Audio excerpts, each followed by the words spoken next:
So you've probably seen them by now, those incredible new images from NASA's Artemis 2 mission. I mean, they're just stunning, but you know how the internet is.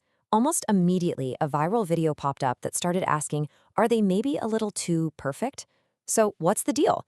That's what we're going to do today. We're going to break down that video, look at its claims, check out the counter arguments, and get to the really interesting question that's underneath it all. Okay, so it all kicks off with these photos, right? The very first images from Artemis 2. And the reaction from pretty much everyone at first was just, wow, pure wonder at seeing our home planet like this. And what's interesting is the video we're looking at actually starts the same way. The creator calls the photos astonishing, exuberant, elegant. You can totally feel how powerful these images are. They just look perfect. And, well, that's the thing, isn't it? That's exactly where the doubt starts to wiggle its way in. And here it is, the turning point. The creator says, something about this doesn't sit right with my soul. And that really gets to the heart of it. It's tapping into that little voice in the back of your head, that gut feeling that maybe, just maybe, what you're seeing isn't the complete picture. And that one little feeling, it sparks this whole big investigation. So, okay, how do you go from a gut feeling to a full-blown argument? Well, the video starts by going after the photos themselves. It claims that most of us fundamentally misunderstand what we're even looking at when we see a NASA picture of Earth.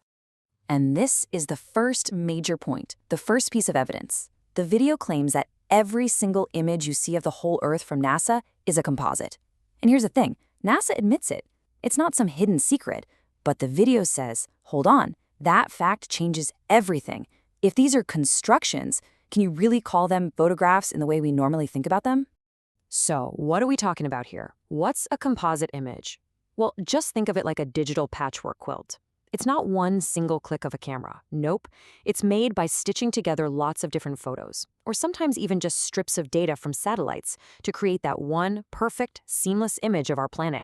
And the video's best example, the one everyone knows, is the famous blue marble photo. You'll definitely recognize this one. It was the original wallpaper on the first iPhone. And get this, the NASA data visualizer who actually made it described it himself as semi-realistic. So the video's logic is pretty powerful here. If the most iconic picture of Earth we have is an admitted construction, why should we assume these new Artemis photos are any different? Okay, and right here is where things take a pretty sharp turn. The skepticism about these new photos suddenly connects to, well, probably the biggest conspiracy theory out there, the original Apollo moon landings. The whole argument is about to get a lot heavier. The video drops this absolutely huge number, 200,000.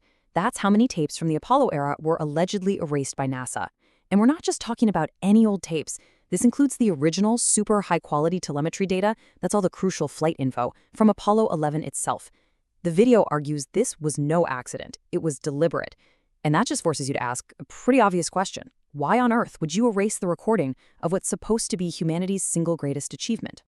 And then they back this up with a really jaw-dropping quote from a NASA engineer. He's asked why it's so difficult to go back to the moon now. And his answer is, we destroyed that technology. Now, if you're skeptic, that doesn't sound like, oh, we misplaced the blueprints. It sounds a lot more like a confession. Like you destroyed the evidence. So let's just lay this out on a timeline, because that's when the argument really clicks into place. You have the massive triumph of 1969. Then you jump forward to 2006, and NASA admits the original high-quality tapes are just gone. The video connects these 2 points to make its most explosive claim, that this wasn't some mistake. It was the intentional destruction of technology that, if you adjust for today's money, was worth a whopping $250 billion. But here's where the video gets really interesting. Just when you think it's all in on the conspiracy, it pulls a switch. It starts to present the counter-arguments. It actually brings in experts to push back against everything you've just been told. And this move is absolutely crucial to understanding what the video is really trying to do.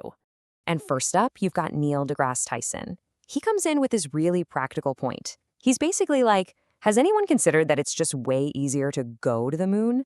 I mean, think about the scale of the Apollo program. We're talking thousands of engineers, literal mountains of documents. His argument is that faking all of that and then getting every single person to keep it a secret forever, that would be way, way harder than actually just, going. So it really just boils down to this, doesn't it? It's a fundamental clash of ideas. On one side, you have the claim of a massive, perfectly executed top-down cover-up.